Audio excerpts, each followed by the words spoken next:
Hello दोस्तों, श्री वैद्यनाथ धाम ज्योतिर्लिंग मंदिर हिंदुओं का प्रमुख एवं प्रसिद्ध मंदिर है। इस मंदिर में भगवान शिव की पूजा आराधना बाबा वैद्यनाथ के रूप में की जाती है। यह मंदिर भारत के झारखंड राज्य के देवधर पर स्थित है।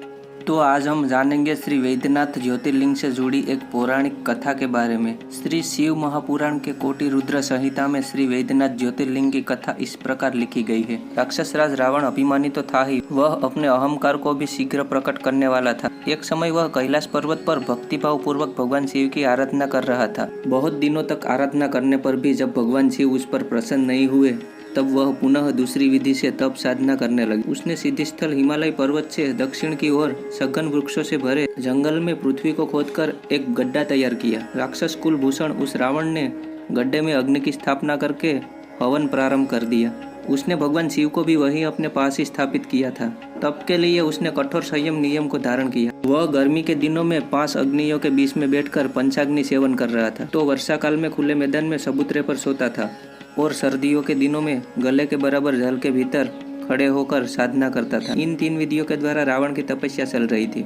इतने कठोर तप करने पर भी भगवान महेश्वर उस पर प्रसन्न नहीं हुए। ऐसा कहा जाता है कि दुष्ट आत्माओं द्वारा भगवान को रिझाना बड़ा कठिन होता है। कठिन तपस्या से जब रावण को सिद्धि नहीं प्राप्त हुई, तब रावण अपना एक एक सिर काटकर शिव जी की पूजा करने लगा। वह शास्त्र विधि से भगवान की पूजा करता और उस पूजन के बाद अपना एक मस्तक काटता तथा भगवान को समर्पित कर देता था। इस प्रकार क्रमशः उसने अपने 9 मस्तक काट डाले। वह जब अपना अंतिम 10वां मस्तक काटना ही चाहता था, तब तक भक्तवत्सल भगवान महेश्वर उस पर संतुष्ट और प्रसन्न हो गए। उन्होंने साक्षात प्रकट होकर रावण के सभी मस्तकों को स्वस्थ करते हुए उन्हें पूर्ववत जोड़ दिया। भगवान ने राक्षस राज रावण को उसकी इच्छा के अनुसार अनुपम बल और पराक्रम प्रदान किया। भगवान शिव का कृपा प्रसाद ग्रहण करने के बाद नतमस्तक होकर विनम्र भाव से उसने हाथ जोड़कर कहा, देवेश्वर, आप मुझ पर प्रसन्न हो गए।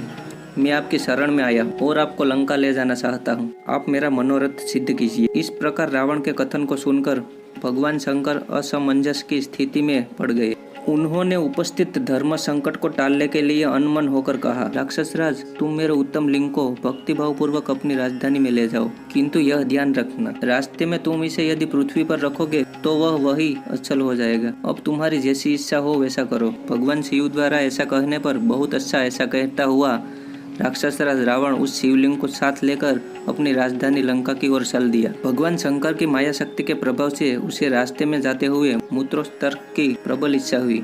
सामर्थ्यशाली रावण मूत्र के वेग को रोकने में असमर्थ रहा और शिवलिंग को एक ग्वाल के हाथ में पकड़ाकर स्वयं पेशाब करने के लिए बैठ गया। एक मुहूर्त बीतने के बाद वह ग्वाला शिवलिंग के भार से पीड़ित हो उठा और उसने लिंग को पृथ्वी पर रख दिया। पृथ्वी पर रखते ही वह मणिमय शिवलिंग वही पृथ्वी में स्थिर हो गया। जब शिवलिंग लोक कल्याण की भावना से वही स्थिर हो गया, तब निराश होकर रावण अपनी राजधानी की ओर चल दिया। उसने राजधानी में पहुंचकर शिवलिंग की सारी घटना अपनी पत्नी मंदोदरी से बताई। देवपुर के इंद्र आदि देवता और ऋषियों ने लिंग संबंधी समाचार को सुनकर आपस में परामर्श किया और वहां पहुंच गए। भगवान शिव में अटूट भक्ति होने के कारण उन लोगों ने अतिशय प्रसन्नता के साथ शास्त्र विधि से उस लिंग की पूजा की। सभी ने भगवान शंकर का प्रत्यक्ष दर्शन किया। इस प्रकार रावण की तपस्या के फलस्वरूप श्री वैद्यनाथेश्वर ज्योतिर्लिंग का प्रादुर्भाव हुआ।